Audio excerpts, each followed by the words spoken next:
పశ్చాత్తాపం అంటే చేసిందే పదే పదే జ్ఞాపకం తెచ్చుకుంటూ ఏడవడం మాత్రమే కాదు, ఏడవాలి, పశ్చాత్తాపడాలి. పశ్చాత్తాపం ఏదో తెలుసా? పశ్చాత్తాపడకు ముందు నీలో ఏ చెడు నడుతుందో దాన్ని నువ్వు మానుకోవాలి. అది నిజమైన పశ్చాత్తాపం. ఏ చెడు నడత నీలో ఉందో నీకు బాగా తెలుసు.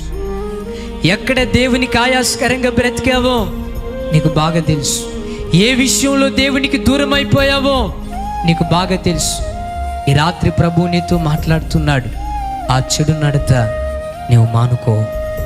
ఒకవేళ సెల్ ఫోన్లో చూడకూడని వాటిని చూసావేమో, ఈ రాత్రితో దాన్ని మానుకో.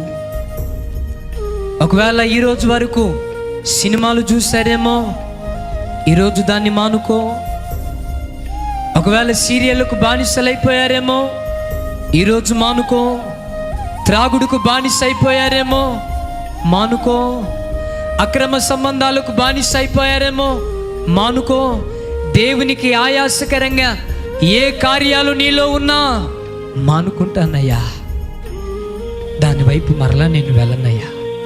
ఈ రాత్రి మానుకుంటానయ్యా, దాని వైపు నేను వెళ్ళనయ్యా. నీవు నిజంగా పశ్చాత్తాపడగలిగితే దేవుడు నీ పట్ల అద్భుతాలు చేస్తాడు.